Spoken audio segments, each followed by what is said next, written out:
Morning. आज Sunday हो गया है, सुबह के 10 बजने वाले हैं और मैं यहाँ पे बना रही हूँ अपने लिए नाश्ता। तो बन रही है मैगी इंस्टेंट वाली और यहाँ पे मैंने चाय भी रखी हुई है, चाय बन रही है। नोनू को मैंने नाश्ता करा दिया है, एप्पल खिला दिया है। जैसे ही मैंने ब्लॉग स्टार्ट किया वहां से वो देखने लगा, वो देखो आपको दिख रहा होगा। उसके लिए मैंने राइम्स लगाई हुई टीवी पे और वो वहां पे राइम्स देख रहा है, इसलिए मैं अपना नाश्ता बना रही हूँ यहाँ पे। और अभी घर के काम भी बचे हुए हैं, क्लीनिंग तो हो चुकी है, मुझे बर्तन वगैरह क्लीन करने हैं। मैंने हेयर ऑयलिंग की है बालों में, तो हेयर वॉश भी करने हैं आज। और अभी फिर मैं बताती हूँ बाकी सारी अपडेट। मैंने लास्ट ब्लॉग में बताया था कि हस्बैंड कहीं जाने वाले हैं, तो एक्चुअली वो आज चले गए हैं सुबह 4 बजे। और वो कहाँ गए हैं, एक सेकेंड। शूज उतार दिया आपने, एक शूज उतार दिया इसने, एक शूज पहन के रखा हुआ है। सबको पहले गुड मॉर्निंग बोलो। Good morning, hello good morning. मेरी न्यू कैप देखो, ये थोड़ी सी बड़ी हुई है लेकिन ठीक है, मोटी है और गर्म भी है इसके लिए। तो मैं बता रही थी हस्बैंड कहाँ गए हैं। वो सुबह चले गए थे हल्द्वानी के लिए, तो हल्द्वानी में उनको कुछ काम है और जरूरी चीज ये है कि मम्मी भी आ रही है, मदर इन लॉ आ रही है, तो मम्मी को लेने के लिए भी जाना था और कुछ काम भी कराना था हल्द्वानी में। तो इसलिए वो आज सुबह सुबह चले गए। आज मतलब वो 2-3 दिन से छुट्टियों पे ही है, उनकी काफी सारी छुट्टियां भी बची हुई हैं और वो छुट्टियां उन्होंने क्यों ली हैं वो भी मैं बताऊंगी, जल्दी आपको शेयर करूंगी। तो फिलहाल आज का अपडेट तो यही है कि वो हल्द्वानी पहुंच चुके हैं, सुबह 9 बजे पहुंच चुके थे वो। और बाकी आज वो काम कराएंगे। मम्मी जो है पिथौरागढ़ से कल निकलेंगी मॉर्निंग में और फिर दोपहर तक पहुंचेंगी वहां। फिर हल्द्वानी से मम्मी को लेते हुए वो आएंगे कल शाम तक, या मे भी नाइट में ही वो देहरादून पहुंचेंगे। तो नोनू की दादी आ रही है वापस नोनू के पास में, तो मुझे काफी रिलीफ मिल रहा है। दादी यहाँ आएंगी नोनू के साथ में, बहुत अच्छा लगेगा, बहुत खुशी हो रही है। तो एक चीज और है जो मैं शेयर करूंगी अभी कुछ दिनों के बाद। तो फिलहाल तो ये है कि पापा जो है, नोनू के पापा जो है उसकी दादी को लेने के लिए गए हैं हल्द्वानी, तो इसीलिए ना। और बाकी सारी चीजों की तैयारी भी, किसी और चीज की भी तैयारी चल रही है। तो चलिए, अभी ये थोड़ा सा क्रैंकी हो रहा है, मैं बाकी बातें बाद में करूंगी और आपसे बाद में मिलूंगी। तो जैसा कि विंटर्स आ गए हैं और विंटर्स में हमारी स्किन बहुत ज्यादा ड्राई एंड डल होने लगती है और ऐसे में हमें अपनी स्किन का बहुत ज्यादा ध्यान रखने की जरूरत है, स्किन को अच्छे से मॉइस्चराइज करने की जरूरत है। ऐसे में क्या होता है कि हम बहुत सारे DIYs भी ट्राई करते हैं अपनी स्किन को मॉइस्चराइज करने के लिए, जैसे कि मलाई अप्लाई करते हैं या फिर हनी अप्लाई करते हैं फेस पे। मलाई जो होती है स्किन को मॉइस्चराइज करने का काम करती है, उसके अलावा हनी जो है स्किन को नरिश करता है। तो कितना अच्छा होगा ना जब दोनों का कॉम्बिनेशन एक ही प्रोडक्ट में आपको मिल जाए, क्योंकि ऐसा होता है कि DIY हम डेली घर पे बना नहीं सकते हैं। कई बार ऐसा होता है दोनों चीजें घर पे अवेलेबल नहीं होती हैं और कई बार ऐसा होता है कि टाइम ही नहीं होता है। स्पेशली मेरे साथ तो ऐसा होता है कि मेरे पास टाइम ही नहीं होता है कि मैं घर पे DIY बना सकूं इस तरह का। तो ये कितना अच्छा होगा ना जब मलाई एंड हनी का कॉम्बिनेशन आपको एक प्रोडक्ट में मिल जाए और जिसे आप डेली बेसिस पे यूज कर सकते हो और विंटर्स में अपनी स्किन को बहुत ही ज्यादा ग्लोइंग एंड मॉइस्चराइजिंग बना सकते हो। तो मैं आपके साथ एक ऐसा प्रोडक्ट शेयर करने वाली हूँ जिसे विंटर्स में मैं अप्लाई करती हूँ और अपनी स्किन को मॉइस्चराइज करके रखती हूँ। तो विंटर्स में अपनी स्किन को ग्लोइंग एंड मॉइस्चराइजिंग बनाने के लिए मैं यूज करती हूँ ये ममा अर्थ का मलाई and honey nourishing cold cream. तो ये बहुत ही अच्छा कोल्ड क्रीम है, इसमें है मलाई एंड हनी की गुडनेस जो कि आपको नेचुरल तरीके से स्किन को मॉइस्चराइज एंड नरिश करने में हेल्प करेगी। तो इस विंटर आप भी अपनी स्किन को और भी ज्यादा हेल्दी और मॉइस्चराइजिंग बना सकते हैं इस कोल्ड क्रीम से। ये पूरी तरीके से डर्मेटोलॉजिकली टेस्टेड है, लाइट वेटेड है, नॉन ग्रीसी है और ये ऑल स्किन टाइप्स पे सूट करता है। तो आपको बिल्कुल भी टेंशन लेने की जरूरत नहीं है, इसमें किसी भी तरह का कोई भी हार्मफुल केमिकल्स या फिर टॉक्सिन्स नहीं है। Every time you buy from them, Mamaearth will link your order on the website to a tree that they plant. By 2025, Mamaearth is aiming to plant 1 million trees as part of this और आप बिना initiative. किसी tension इसको daily basis पे use कर सकते हैं, क्योंकि ये बिना किसी हार्मफुल केमिकल्स और टॉक्सिन्स के बना होता है। तो ये स्किन के लिए एकदम सेफ है, एकदम स्किन फ्रेंडली है। इसके अलावा ये एक इंडियन ब्रांड है और इसके सारे प्रोडक्ट्स प्लास्टिक पॉजिटिव होते हैं, जो कि बहुत ही अच्छी बात है हमारे इन्वायरमेंट को सेफ रखने के लिए। जब आप इसको डेली बेसिस पे यूज करेंगे आपकी स्किन जो है एकदम नेचुरल ग्लो करेगी और अच्छे से मॉइस्चराइज रहेगी। तो आप देख सकते हैं मेरे हाथों की और फेस की स्किन कितनी ज्यादा ड्राई एंड रफ हो गई है, क्योंकि इसे रब भी करूंगी ना तो ऐसे आवाज आ रही है, क्योंकि ये ड्राई है हैंड बहुत ज्यादा, क्योंकि डेली हाउस होल्ड के काम करने होते हैं तो इस वजह से स्किन ड्राई हो ही जाती है। और वैसे भी यहाँ का वेदर इतना ठंडा है, तो आप कितनी भी केयर करना चाहो ना, कितना भी कुछ भी अप्लाई कर लो, हाथों की स्किन ज्यादा ड्राई हो ही जाती है। तो इसीलिए मैं इसको अप्लाई करके दिखाती हूँ आपको कि इस तरीके से मेरी स्किन पे वर्क करता है। तो सबसे पहले मैं इसे फेस पे अप्लाई करूंगी। आप इसे फेस पे और हाथों पे दोनों पे अप्लाई कर सकते हो। तो मैं इस तरीके से डॉट डॉट करके अप्लाई करूंगी अपने फेस पर। इस तरह से अपने फिंगर टिप्स की हेल्प से मैं इस तरीके से इसको मसाज करूंगी। बहुत ही हल्के हाथों से इसको रब करना है और जब तक कि आपकी स्किन पे अच्छे से एब्जॉर्ब ना हो जाए तब तक आप इसे अच्छे से रब करते रहिए।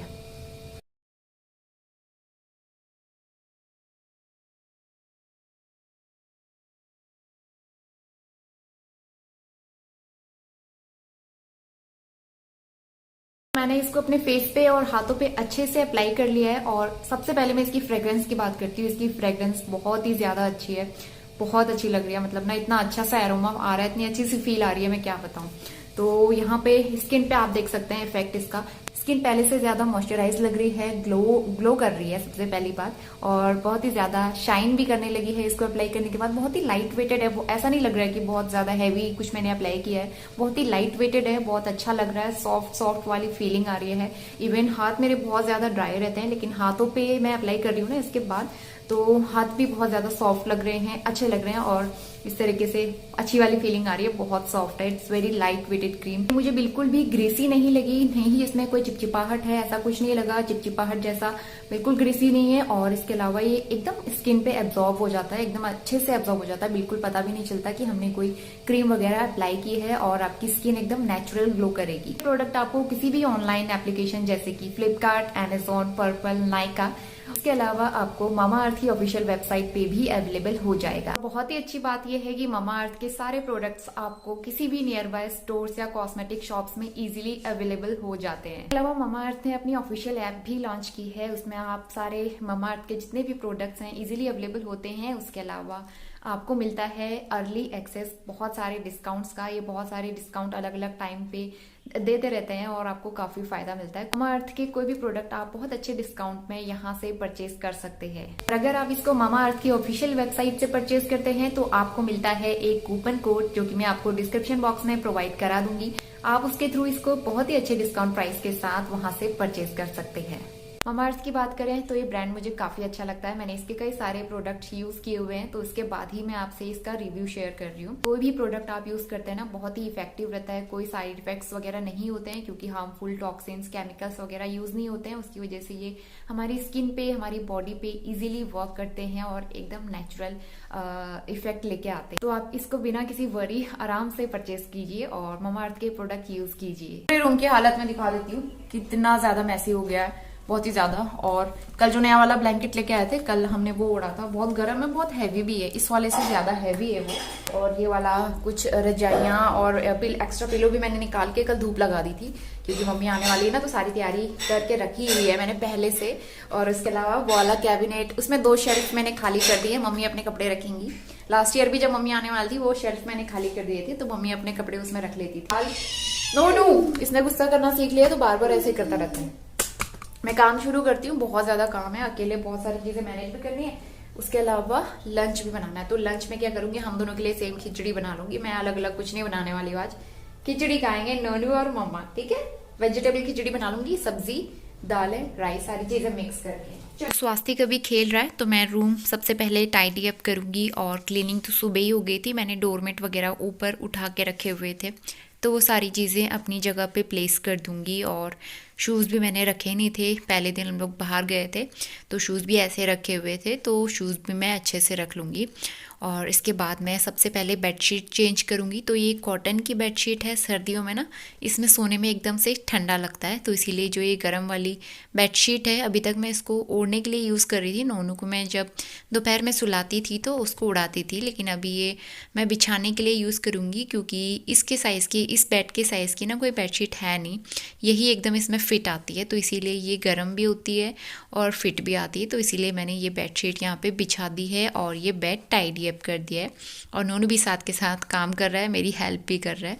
तो एक्चुअली यहाँ पे हस्बैंड का कॉल आ गया था और इसके बाद मैं बेडरूम में आ गई हूँ और थोड़ा सा बेडरूम भी टाइडी अप कर दूँगी।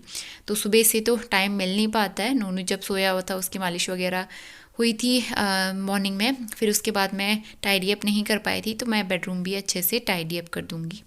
और उसके बाद मैं किचन में आ गई हूँ। अभी ब्रेकफास्ट वगैरह सब हो गया है, तो बस मुझे अभी किचन क्लीन करना है, थोड़ा सा मैं कुकटॉप वगैरह क्लीन कर लूँगी और उसके बाद मुझे लंच भी बनाना होगा। तो सुबह का जितना भी मैस होता है ना, वो सारा मैं कोशिश करती हूँ कि उसी टाइम पे समेट दूँ। और नोनू को आप देख सकते हैं, जहाँ पे मैं जाती हूँ वहाँ पे वो ज़रूर आता है। और अभी मैंने फ्रिज ओपन किया है, तो फ्रिज के पीछे भी वो भागते हुए आ जाएगा।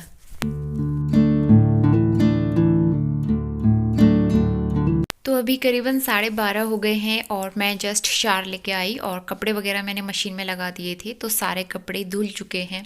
तो इसके बाद मैं इनको धूप में डाल दूंगी।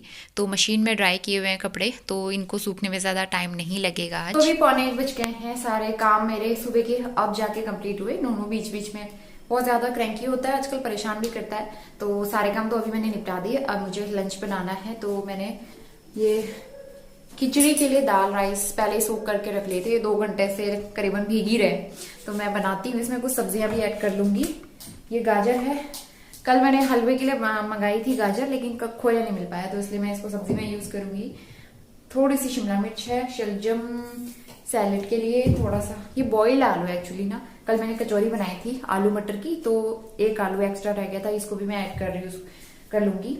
तो मैं फटाफट बनाना स्टार्ट करती हूँ फिर, क्योंकि नोनू जो है अभी खेल रहा है, उसको कुछ पता नहीं होता आजकल, हर 5-5 मिनट में वो चिल्लाने लगता है। तो चलिए मैं खाना बनाना स्टार्ट करती हूँ।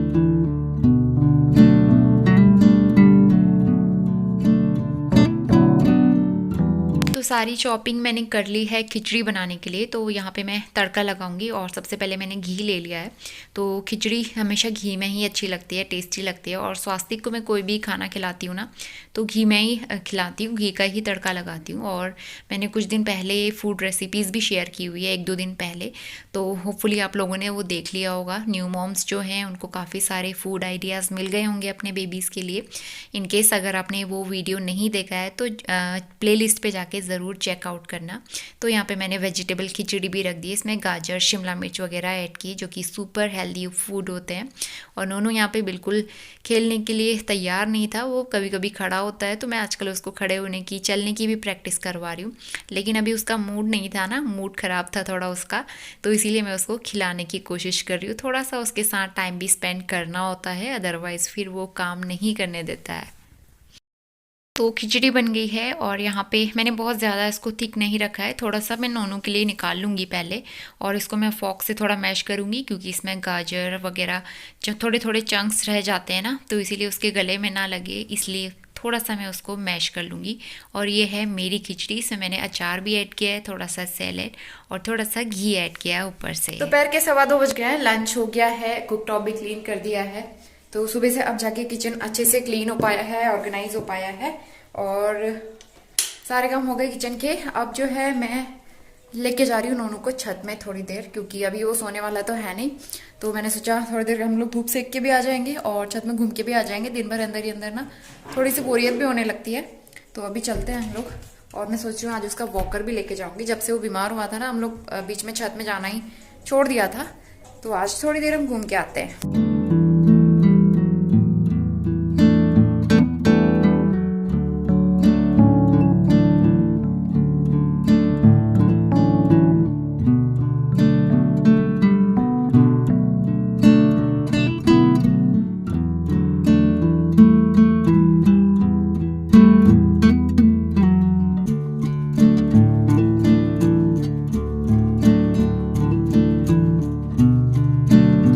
ऊपर से आ गए हैं और ये अंदर आने को तैयार ही नहीं है बिल्कुल। आओ बेटा, आ जाओ, आ जाओगे, लगेगी लगेगी। और अभी टाइम हो रहा है करीबन 3:45 बजे का और नोनू को मैं सुला के फिर किचन में आ गई हूँ। तो ये मेरा सोने का टाइम नहीं होता है, मुझे 3 बजे के बाद फिर नींद नहीं आती है, तो इसीलिए मैंने सोचा किचन में आके काम ही कर लेते, फिर नोनू उठेगा तो वो मुझे कुछ भी नहीं करने देगा। तो यहाँ पे मैं डिनर की भी तैयारी करूँगी। और साबूदाना मुझे अच्छा लगता है, आजकल मैं इसकी खीर वगैरह बनाते रहती हूँ, नोनू को भी मैं खिलाती हूँ और मुझे भी अच्छा लगता है, तो मैं भी खाती हूँ। क्योंकि दूध भी रखा हुआ था, इतना सारा दूध मैं पी तो नहीं पाऊँगी और ना ही उतनी चाय बन पाती है, तो इसीलिए मैंने सोचा खीर बना लेंगे। और लास्ट वाले व्लॉग में आपने देखा होगा कि मम्मी ने घर से चावल का आटा भेजा था, तो मुझे इसके माड़े बहुत अच्छे लगते हैं। हमारे यहाँ माड़े कहते हैं, वैसे ही चीले की तरह ही बनता है। इसमें थोड़ा सा मैं बेसन ऐड करूँगी बाइंडिंग के लिए और अच्छा सा बैटर बना के मैं इसको थोड़ी देर रेस्ट पे रखूँगी। और इसमें चाहो तो आप शुगर वगैरह भी ऐड कर सकते हो। ये मीठा वाला भी बनता है, नमकीन वाला भी बनता है, लेकिन मैं अभी इसको नमकीन वाला बना रही हूँ, थोड़ा सा हल्दी वगैरह ऐड करके। तो अच्छा लगता है स्पाइसी टाइप का। और आप चाहें तो इसमें कुछ सब्जियाँ भी ऐड कर सकते हैं, गाजर वगैरह ग्रेट करके, अच्छा लगता है और बहुत टेस्टी लगता है। आप कभी ट्राई करना ये रेसिपी। और मीनवाइल मैं यहाँ पे सब्ज़ी भी चढ़ा दूँगी। छोटे वाले कुकर में मैंने स्वीट पोटैटो रखा है, अभी मैं बॉईल नहीं करूँगी, जब नोनू उठेगा उसके बाद मैं इसमें विसल लगाऊंगी। मीनवाइल मैं यहाँ पे सब्ज़ी में तड़का लगा देती हूँ, बाकी नोनू उठेगा उसके बाद इसमें विसल लगेगी। तो सीटी लगने का काम तो उसके उठने के बाद ही होता है। फिलहाल मैं यहाँ पे सिंपल सी लौकी बना रही हूँ। और यहाँ पे चावल का आटा जो मैंने रेस्ट पे रखा था, 5-10 मिनट हो गए थे इसको, तो अब मैं इसको नॉनस्टिक के तवे पे बनाऊंगी, क्योंकि ना इसमें चिपकता नहीं है, आसानी से फ्लिप कर सकते हैं और अच्छे से ये बन भी जाता है, टूटता नहीं है, बहुत अच्छा लगता है। जैसे डोसा होता है ना, वो थोड़ा सा पतला होता है, लेकिन ये थिकर साइड में बनता है और दोनों तरफ से इसको सेकते हैं और थोड़ा सा सॉफ्ट बनता है और खाने में सुपर टेस्टी लगता है मुझे।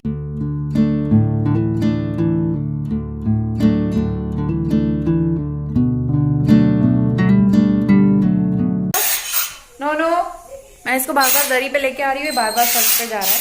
तो अभी 5:30 बज गए और ये काफ़ी अच्छी नैप लेके तो सुनने नहीं दे रहा है ये। तो काफ़ी अच्छी नैप लेके ये उठा है। यहाँ पे मेरी सब्जी बॉईल हो रही है लौकी वाली, मैं सिंपल सी लौकी बना रही हूँ। और ये है स्वीट पोटैटो बॉईल होके इसकी प्योरी बना के इसको खिलाऊंगी मैं।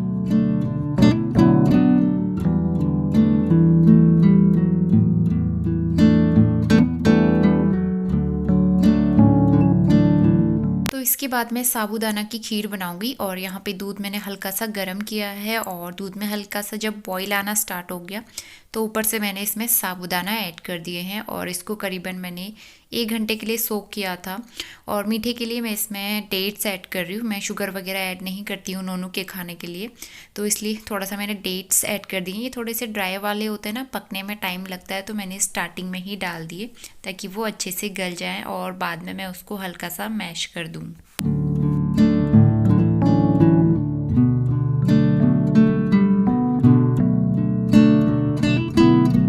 7 बजने वाले हैं और दिया बत्ती हो गई है। सारा किचन का काम भी मैंने डन कर दिया है। नोनू अंदर है, राइम्स लगाई हुई है, तो वहाँ पे वो खेल रहा है। तो अब मैं इस वीडियो को कल मॉर्निंग में कंटिन्यू करूँगी। तो अभी मैं थोड़ी देर रेस्ट करती हूँ। और बहुत सारे कपड़े भी हैं वॉश किए थे जो मैंने आज, तो वो भी फोल्ड करना है। तो बस मैं मॉर्निंग में मिलती हूँ आपसे।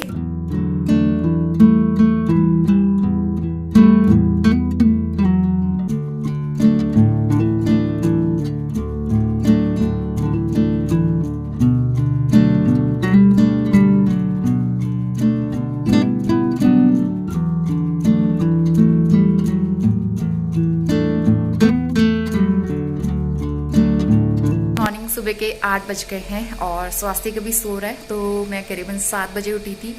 सब क्लीनिंग मैंने कर दी है, सब जगह मैट बिछा दी है। ये वाला बेड तैयार है मम्मी के लिए, गरम बेडशीट मैंने इसमें बिछाई है कल, तो सारी चीज़ें तैयार हैं। ये सारे ब्लैंकेट्स, रजाई, पिलो सब मैंने निकाल के रखे हुए, सारी तैयारी पूरी है। आई एम सो एक्साइटेड कि मम्मी 5-6 महीने के बाद वापस आ रही हैं। और अब जिस तरीके से मुझे नोनू के साथ में अकेले प्रॉब्लम होती थी, बहुत सारी दिक्कतें होती थी, मतलब अभी भी होती हैं अकेले मैनेज करने में बच्चे के साथ में। और जिन्होंने बच्चे के साथ अकेले मैनेज किया है ना, तो वो लोग समझ सकते हैं मेरी प्रॉब्लम।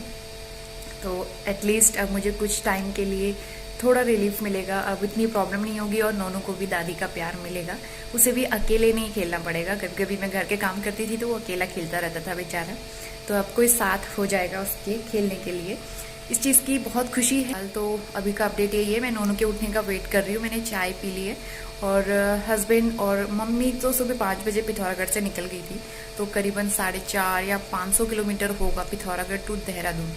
तो मम्मी जो है टनकपुर तक बस से आ रही है, बाई बस अकेले, और उसके बाद फिर वहाँ से हस्बैंड मम्मी को पिक कर लेंगे और फिर वो यहाँ आ जाएंगे साथ में। अगर मम्मी यहाँ टाइम से पहुँच जाएंगी, मतलब टनकपुर अगर टाइम से पहुँच जाएंगी 10-11 बजे तक, तो मे बी वो शाम को 7-8 बजे तक यहाँ पहुँच जाएंगे देहरादून, तो उनको भी थोड़ा आराम मिल जाएगा। सुबह सुबह ना हमारे किचन में भी धूप आ जाती है और यहाँ पे मैंने पोहे के लिए तैयारी करके रखी हुई है। प्याज मैंने भून लिए और मूंगफली फ्राई कर लिए। बस पोहा मैं वॉश करके बाद में जब मुझे नाश्ता करना होगा उसी टाइम पे ऐड करूँगी। उनके लिए भी मैंने तैयारी करके रखी हुई है। ये है रागी का आटा, इसका हलवा बनाऊँगी। और ये है नट्स पाउडर और थोड़ा सा एप्पल मैं उसमें ऐड कर दूँगी। तो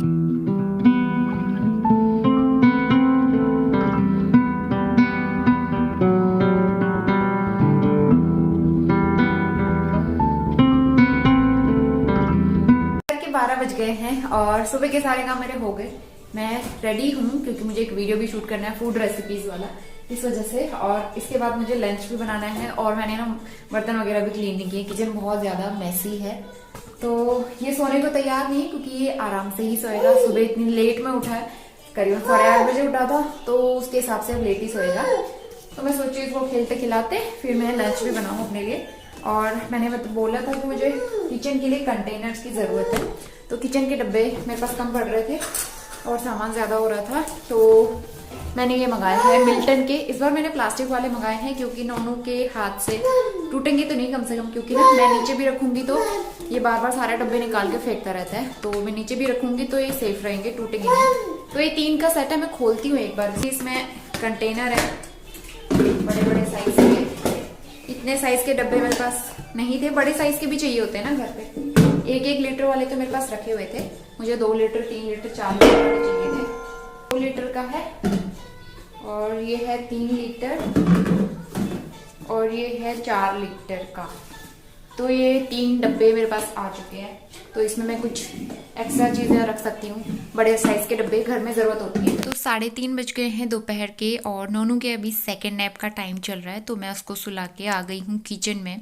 और आजकल सब जगह आपको ना कारपेट से फिर दरियाँ वगैरह बिछी हुई मिलेंगी, क्योंकि फिर नोनू बार बार फ्लोर पे जाता है तो इसके लिए मुझे बिछा के रखना पड़ता है। तो यहाँ पे किचन में जो कंटेनर मैं लेके आई थी तो इनको मैंने वॉश कर लिया था, अच्छे से धूप में सुखा लिया है और उसके बाद मैं इनको फिल कर दूँगी। तो मेरे पास कुछ ऐसी चीज़ें थी ना जो आधी मैंने कंटेनर्स में फिल की हुई थी और कुछ एक्स्ट्रा बच गया था तो उसको मैंने पैकेट में रखा हुआ था। तो वो दोनों चीज़ें जो है मैं इस तरह से बड़े डब्बों में फिल कर दूंगी, तो बड़ा डब्बा यूटिलाइज हो जाएगा। और इसके अलावा मुझे पैकेट्स में एक्स्ट्रा फूड क्लिप लगा के भी नहीं रखना पड़ेगा। तो ये मेरे लिए काफ़ी कन्वीनियंट हो जाता है। तो इसीलिए ना ये बड़े डब्बे मुझे काफ़ी यूज़फुल लगे, अच्छे लगे। अगर आपको लिंक चाहिए होंगे तो मैं डिस्क्रिप्शन बॉक्स में दे दूँगी। और लुक वाइज भी काफ़ी अच्छे हैं, ये बहुत ज़्यादा स्पेस भी नहीं लेते हैं। इनका ये काम कंप्लीट करके मैं आ गई हूँ कपड़े फोल्ड करने के लिए। कुछ धुले हुए कपड़े थे सूखे, तो ये काम थोड़ा सा बोरिंग लगता है लेकिन करना तो पड़ता है, अदरवाइज़ पूरा घर बिखरा हुआ सा लगता है। फिर जब ज़रूरत होती है तो फिर कपड़े मिलते भी नहीं हैं। तो इसीलिए मैं यहाँ पे फ़ोन पे बात करते करते कपड़े भी फोल्ड कर दूँगी।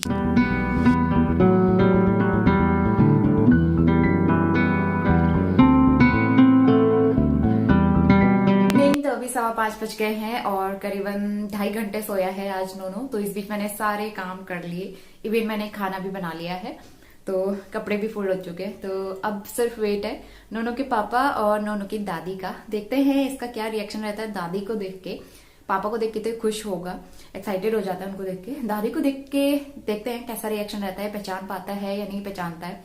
वैसे जो भी नए लोग मिलते हैं ना बहुत जल्दी उनसे फ्रेंडली हो जाता है। तो कभी कभी ना ये नए लोगों से जल्दी फ्रेंडली हो जाते हैं, कभी कभी टाइम लगता है। तो देखते हैं कैसा रिएक्शन रहता है। अब वो पहुंचेंगे करीबन 1-1.5 घंटा उनको और लगेगा। वो हरिद्वार भी नहीं पहुंचे अभी, तो हरिद्वार से यहाँ में भी ट्रैफिक हो सकता है। मंडे है आज और इवनिंग टाइम है, तो ऐसे में ना ट्रैफिक बहुत रहता है। तो 1-1.5 घंटा उनको लगेगा। तो सारी चीजें तो मैंने कर ली हैं, खाना वाना बना लिया है। अब मैं थोड़ी देर उनको बाहर घुमा के आती हूँ और उसके बाद फिर इस ब्लॉग को कंटिन्यू करते हैं। अभी थोड़ा सा और क्लिप्स ऐड करेंगे। तो चलिए हम लोग बाहर घूम के आते हैं और उसके बाद आपसे मिलते हैं। और इसके बाद जिस टाइम का इंतज़ार था करीबन 7:30 बज रहे हैं और अब जाके मम्मी और हस्बैंड जो हैं वो पहुंचे हैं। एक्चुअली वैसे वो पहले पहुंच जाते, करीबन 7 बजे तक पहुंच जाते, लेकिन बीच में ट्रैफिक बहुत हो गया देहरादून के आसपास, तो इस वजह से थोड़ा सा वो लेट हो गए। लेकिन देर आए दुरुस्त आए। और मैं आपको नोनू का रिएक्शन दिखाती हूँ दादी से मिलने के बाद। कौन आया है देखो, कौन आया? नानी कौन आया? कौन है? दादी कुछ किसकी दादी है? देखो जाओ दादी के पास। जय कौन करेगा? दादी को जय करो।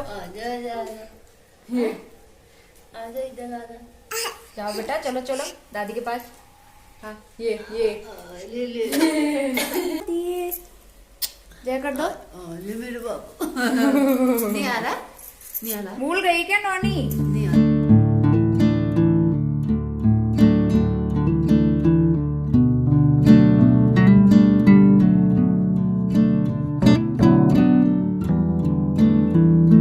रोटियां बन गई हैं, अब हम लोग खाना वाना खाते हैं और उसके बाद रेस्ट करते हैं क्योंकि हस्बैंड बहुत ज्यादा टायर्ड हो गए, मम्मी भी टायर्ड हो गई।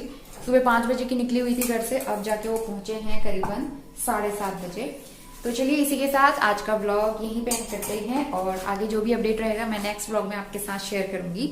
होपफुली आपको ये वीडियो जरूर पसंद आया होगा और लाइक जरूर करना, शेयर करना, सब्सक्राइब जरूर कर लेना चैनल आगे के अपडेट्स के लिए। मिलते हैं नेक्स्ट वीडियो में, तब तक के लिए बाय बाय।